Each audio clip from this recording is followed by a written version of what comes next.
Hello అండి, ఇవాళ మనం ఒక ఇంపార్టెంట్ టాపిక్ గురించి మాట్లాడుకుందాం. చాలా మంది చిన్న వయసు నుంచే పొగాకు, సుపారీ, గుట్కా లాంటి వాటికి అలవాటు అయి ఉంటారు. ఇవి సంవత్సరాల తరబడి వాడినప్పుడు వీరికి నోరు ఓపెనింగ్ లో డిఫికల్టీ ఉంటుంది, మాట మారుతుంది, సరిగ్గా నోరు తెరవడానికి కూడా ఇబ్బంది పడుతూ ఉంటారు. అసలు ఈ కండిషన్ ఏంటి, ఎందుకు వస్తుంది అనే దాని గురించి అజేష్ అడిగి తెలుసుకుందాం. హాయ్. సో సునీనా, ఇది చాలా ఇంపార్టెంట్ క్వశ్చన్ అండ్ చాలా ఇంపార్టెంట్ కండిషన్. బికాస్ ఈ మధ్య చాలా చిన్న వయసు నుంచి జనాలకి పాన్ లేకుంటే గుట్కా, సుపారీ నమ్మే అలవాటు అయిపోయింది. Pan, gutka, pan masala, tobacco తిన్నప్పుడు దీంట్లో ఉన్న కామన్ కెమికల్ ఈ సుపారీ. ఆ సుపారీ అంటే వక్క, ఆర్ ఇంగ్లీష్ లో అరికానట్ అంటాము. దీంట్లో ఉన్న main chemical is ఎరికోలిన్.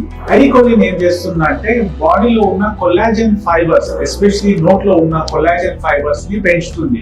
So collagen fibres ఎక్కువ ప్రొడ్యూస్ అయినప్పుడు మనకు ఉన్న నోటిలో ఉన్న ఎలా మందంగా ఉంటుంది, అది బాగా గట్టిగా అయిపోతుంది.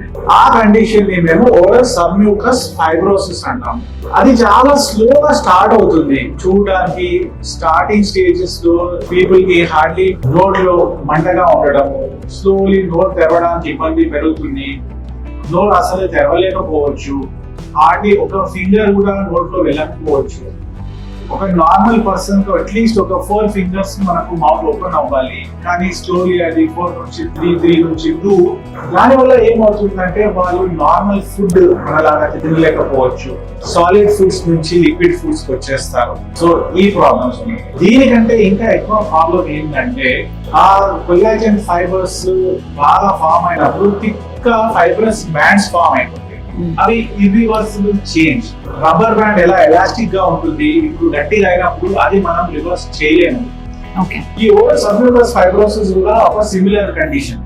ఓరల్ సబ్మ్యూకస్ ఫైబ్రోసిస్ కి మనము ఇంకా రిపీటెడ్ గా అదే సేమ్ పాన్, గుట్కా, మసాలా తిన్నప్పుడు ఆ కండిషన్ ప్రోగ్రెసివ్ గా పెరుగుతూ పోతుంది.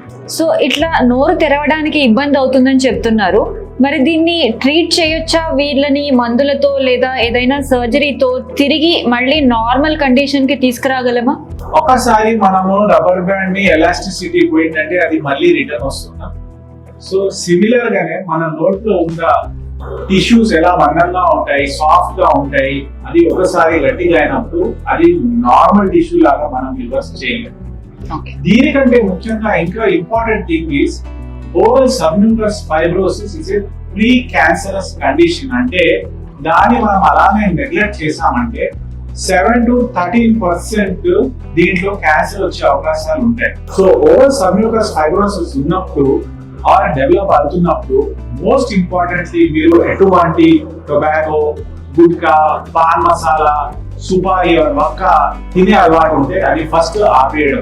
సెకండ్ థింగ్ ఈస్ మీకు ఓరల్ సబ్మ్యూకస్ ఫైబ్రోసిస్ ఉన్నప్పుడు ఒక డాక్టర్ కి వెళ్ళి రెగ్యులర్ గా హెల్త్ చెకప్ చేసుకొని, హెల్త్ అవేర్నెస్ పెంచుకొని, ఓరల్ క్యావిటీ అంటే నోట్లో ఉన్న ఎగ్జామినేషన్ చేయించుకొని, ఎప్పుడైనా ఏదైనా క్యాన్సర్ లో మార్పులు వస్తున్నాయి అంటే అర్లీగా ఇంటర్వ్యూన్ చేసి దాన్ని క్యూర్ చేసి లాగా చెకప్ చేయించుకుంటే బెటర్ గా ఉంటుంది. సో ఇట్లా నోరు తెరవడం ఇబ్బంది అయినప్పుడు వీళ్ళు ఫుడ్ ఎట్లా తింటారు? చాలా కష్టంగా ఉంటుంది. వాళ్ళకు హార్డ్లీ ఫుడ్ మామూలుగా తినలేకపోతారు. నోరు తెరవడానికి ఉన్నప్పుడు వాళ్ళు లిక్విడ్ డైట్ లేకుంటే లిక్విడ్స్ స్ట్రాంగ్ తీసుకోవాల్సి వస్తుంది. And it's a very serious problem. Because ఒకసారి నోరు సరిగా ఓపెన్ చేయలేకపోతున్నామంటే దాన్ని మనం రివర్స్ చేయలేము. There are certain ways reversing, but they are not very promising as we expect.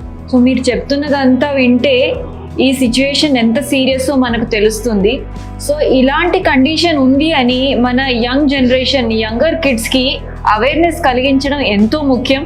Before problem రావడానికి ముందరే మనం ప్రైమరీ ప్రివెన్షన్ లాగా ఈ పాన్ మసాలా, గుట్కా, సుపారీ ఇట్లాంటివి అన్ని వాడకుండా మన పిల్లల్ని జాగ్రత్త పరచడం చాలా ముఖ్యం. And most of the times habits start farming at home. అంటే పిల్లలు వారి చుట్టుపక్కల ఉన్న వాళ్ళని చూసే నేర్చుకుంటారు.